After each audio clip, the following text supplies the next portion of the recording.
Deuxième vidéo du stage où je vais vous montrer trois choses. Les conventions mentales, comment on positionne la main et comment on fait, les mains plutôt. Puis ensuite, les passes et impositions. Et puis la circulation énergétique entre les chakras. Trois choses bien distinctes. D'abord, les conventions mentales. Les conventions mentales, il faut toujours se positionner derrière. Alors bien naturellement, lorsque vous ferez une séance, il faudra que tout soit bien réglé.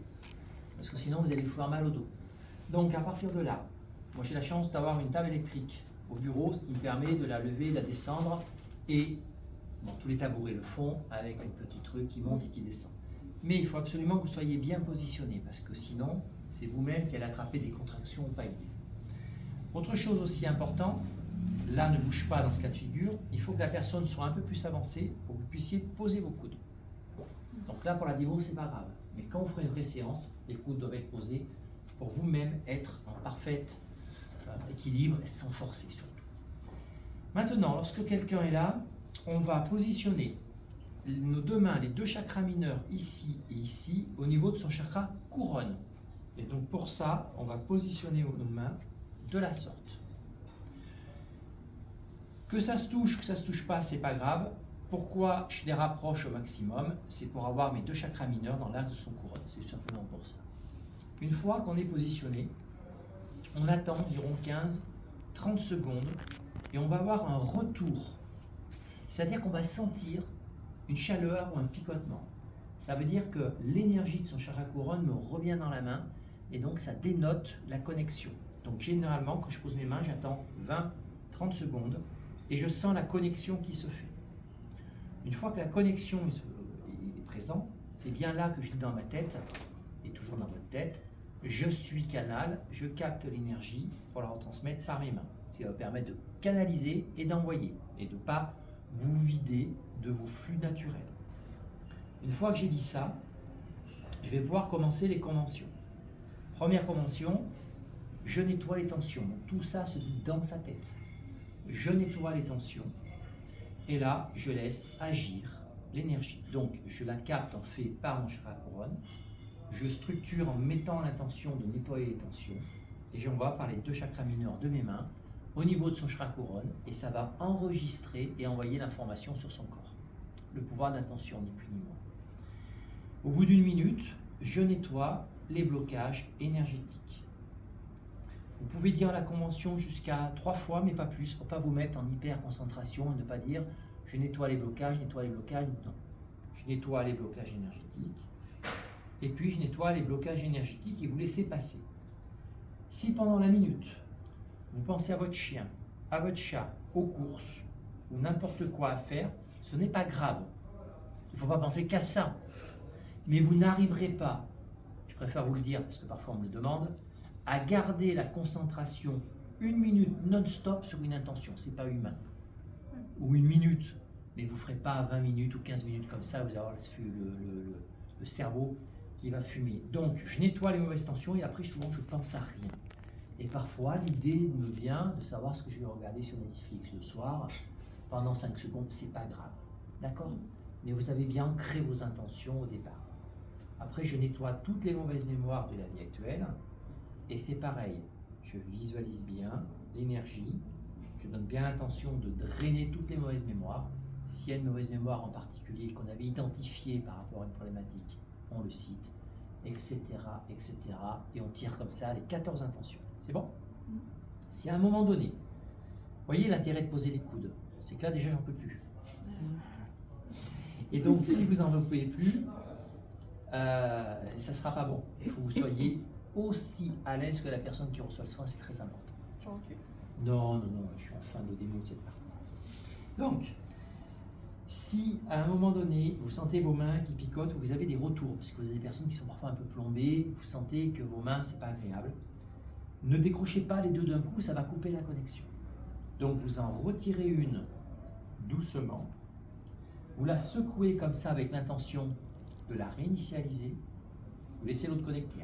Et puis vous repositionnez votre main, vous attendez quelques secondes que ça se reconnecte bien, et ensuite vous enlevez l'autre, et vous secouez, et vous reconnectez.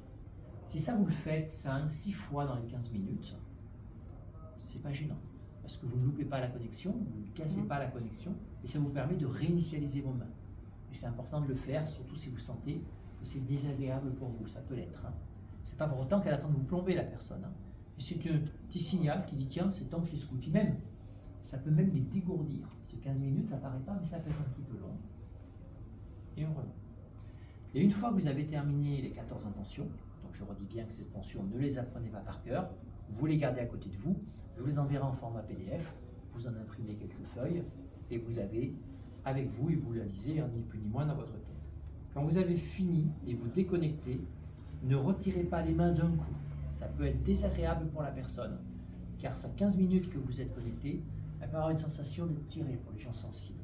Donc pour déconnecter, on prend nos deux mains et on retire comme ça, on lève, et on retire délicatement, sous 10 secondes, vos deux mains de la sorte.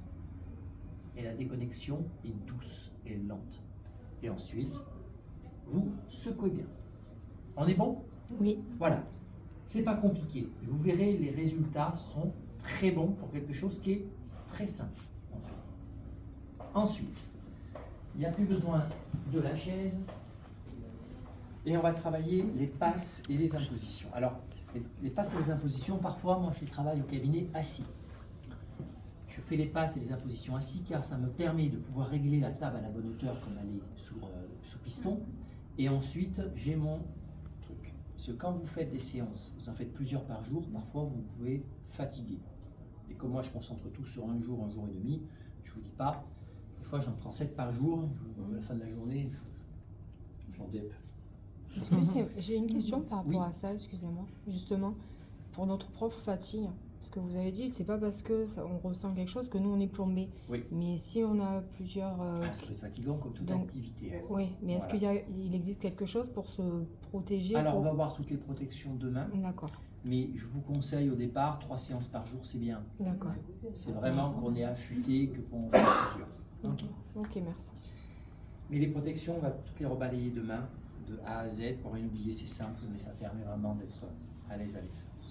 Alors, les passes et les impositions. Alors, je vais vous donner différents exemples. Imaginez qu'il y ait des douleurs au niveau intestinal, ou des pressions au niveau intestinal, qu'à ce niveau-là, il y a besoin de faire un travail. Le chakra en amont, c'est le chakra plexus. Le chakra en aval, c'est le racine. Donc, je vais travailler de là à là. C'est là où je vais travailler en passe rapide. Ça veut dire quoi? Ça veut dire que quand je vais commencer ma passe, je ne vais pas la démarrer là. Je vais la démarrer bien en amont, mais dès que j'arrive sur la zone à traiter, ma main est très près du corps, ma main lancée, et la qualité de la passe, elle est nickel. Ça s'arrête là, mais vous constatez que je ne fais pas comme ça, que je démarre en amont, que je tire en aval. Comme ça, le fait de traverser cette zone, ma main est déjà lancée à très bonne distance du corps, et quand je continue, j'arrête, mais je peux arrêter quand je veux. C'est comme un coureur qui court à 100 mètres, on ne va pas s'arrêter à 102 mètres, sinon elle va se claquer. Ben, votre main, c'est pareil. Ce qu'il ne faut pas faire, et j'en prends en flag, c'est comme on démarre de là, on a tendance à avoir un réflexe, à mettre la main en l'air comme ça, et à faire comme ça. Alors ça, le U, alors c'est très féminin, parce que c'est un truc un peu de voilà. Non, parce que quand vous démarrez de là, alors que c'est là qu'on démarre normalement, hein, la passe, elle va commencer à être, alors je suis parodie, hein, elle va commencer à être efficace là, parce que tout ça à la main et cette hauteur, vous oubliez, c'est de la merde. Hein. Et quand vous remontez comme ça, elle va être efficace sur ça, parce que là vous remontez, tout le reste, c'est pas bon. Donc, point d'entrée, point de sortie, je prends bien en amont et je tire. Ok? Près du corps. Plus vous passez près, plus vous êtes près de l'état inflammatoire et mieux c'est. Ensuite, n'oubliez jamais que quand vous allez faire la passe, quand vous remontez, il faut bien fermer la main, la repositionner et recommencer. Alors, ce n'est pas forcément évident au départ qu'on n'a pas les réflexes. Donc, dans ce cas-là, si vous revoyez la vidéo plus tard, vous pouvez faire la passe, arrêter une demi-seconde, réfléchir. Tac, je ferme, je la remets et je refais la passe. Et je prends le temps. Parce que ce qui est important, c'est le passage rapide de la main, c'est pas l'enchaînement de passe rapide. Parce qu'une fois, on m'a dit, ah, tu c'est important. Je dis non, tu fais ça, tu t'arrêtes, ouais, mais l'enchaînement, non, on s'en fout. On s'en fout. La passe doit être proche et rapide. Si l'autre arrive 10 secondes après, c'est pas grave. Ok? C'est pas le fait d'enchaîner. Après, quand vous aurez l'habitude, vous pourrez les enchaîner, mais c'est vraiment la base. Une fois que vous avez fait ces 10 passes rapides, vous envoyez la petite vague d'énergie en biais comme ça, parce que le chakra est là, et je donne la symbolique de passer comme ça, et je la réceptionne à la sortie du chakra. Donc je pousse comme ça, vous voyez, tac, pour voir si je ressens là. Donc là, ça passe très bien. Donc ça ne nécessite pas une autre série de passes rapides. Mais par contre, si je sentais pas ou si je sentais peu, là j'aurais insisté par une autre série de passes rapides. Le but ultime, c'est que quand vous faites ça, vous poussez, vous avez l'impression que ça vous claque la main tellement c'est fort. Alors c'est subtil, n'allez pas chercher un truc de fou. Hein. Et quand vous avez l'habitude, je fais juste ça, je vois, quand je fais ça, ça chauffe immédiatement, oui, parce que j'ai l'habitude. Une fois que ça c'est bon, vous enchaînez sur la même trajectoire les passes lentes. Et là, vous en faites que 30 secondes. Une fois 30 secondes, ça suffit. Alors les passes lentes, vous voyez, elles sont sur la même trajectoire. On referme bien la main quand on remonte de la même manière. Mais là, je les fais lentes. Et ce, pendant 30 secondes, ça sert à rien d'en faire pendant 3-4 minutes. 30 secondes suffit amplement. Et une fois que vous avez fini ça, vous positionnez votre main sur la zone à traiter. Et là, vous chargez en énergie. Alors on verra demain qu'on peut y mettre des intentions. Mais là, c'est vraiment l'imposition où vous rechargez. Quand vous faites une série de passes rapides aussi, j'ai oublié de vous dire, tac, tac, tac, si à un moment donné, vous sentez que votre main se charge, rien n'empêche de la secouer entre quelques passes rapides. Ah, place. Bon, on fera un petit envoi WhatsApp. Donc à partir de là pour le téléphone. On est bon? Alors maintenant que vous avez vu ça, je vais vous montrer quelques petits exemples. Imaginez que ça soit, alors c'est un exemple bien sûr, parce qu'en temps normal, il n'y a pas les chaussures, la cheville, chakra en amont dans le genou, chakra en aval ici. Bien sûr, la personne n'a plus de chaussures, elle peut garder ses chaussettes. Et là, je passe en passe rapide, comme ça, qui va me permettre de passer toute la cheville. Ça dépend si l'inflammation est plus là ou plus là. Si l'inflammation est plus sur un côté où vous n'y avez pas accès, n'hésitez pas, même pour travailler la cheville, à faire retourner la personne pour travailler sur le bon côté. Ensuite, point d'entrée du chakra de contrôle ici. Donc là, je fais la passe comme ça, en biais, pour que ça passe dessous. Hop, et je ressens ici. Si ça passe pas, recontinuez les passes rapides. Si ça passe, c'est tout bon. Passe lente et imposition. La cheville, vous pouvez, c'est pas intrusif, vous pouvez la prendre dans la main, sans serrer, mais pour la prendre à 360. Vous voyez ? Maintenant, je vais vous montrer des cas particuliers. Le genou. Si vous voulez traiter un genou, point d'entrée ici, point de sortie ici. Mais comme on est sur un chakra, eh ben, je préfère faire des passes rapides de là à là, contrôler, faire des passes rapides de là à là, contrôler, et si tout est bon, passe lente sur l'intégralité de la jambe et imposition. C'est-à-dire que quand on est sur l'épaule ou le genou, qui est un chakra intermédiaire, j'aime bien segmenter les passes rapides, contrôler, et après la passe lente sur toute la zone. Exemple, l'épaule, douleur, ça les épaules vont frère. Ici, parce que ça peut prendre toute cette partie-là, hein, passe rapide comme ça, chakra de l'épaule, ok, et ensuite je prends en amont de l'épaule, je tire jusqu'à la main, comme ça, et je recontrôle, ici c'est ok, je fais des passes lentes sur toute la trajectoire, et j'impose au niveau de l'épaule. C'est clair? Alors, s'il y a des personnes qui ont le livre ici, qui l'emmènent à la rigueur, vous avez sur le bouquin, j'ai pris le temps de le faire, tous les chakras en amont et en aval pour tous les points du corps. À la rigueur, si vous n'avez pas le livre, et quelqu'un veut bien l'amener, moi j'en ai pas pris, prendre une photo de ces 2 pages, vous n'aurez pas à réfléchir en se disant tiens, j'ai mal au dos, je vais où, j'ai mal là, je vais où, j'ai mal là, je vais où, j'ai mal au poignet, au coude, je fais quoi, hein? Voilà, parce que tout est écrit. Ok? Si vous traitez le dos, bien naturellement, on ne bouge pas, ce n'est pas nécessaire, mais si vous traitez le dos, je vous rappelle que la passe doit être le plus près possible du dos, ça c'est très important. Dans ce cas-là, on met la personne sur le ventre pour passer le plus près possible. Pour traiter les cervicales, on démarre d'ici et on s'arrête au cœur, mais dans l'autre sens, je ne vais pas la faire retourner.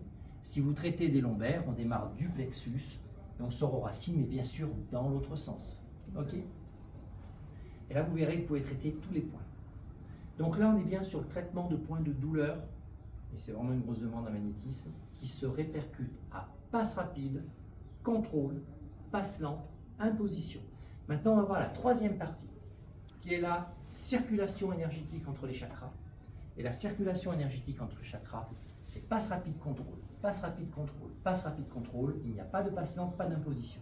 Okay, même si parfois ça peut prêter en confusion, parce qu'on va passer sur des parties du corps similaires au passe rapide s'il y a un point de douleur.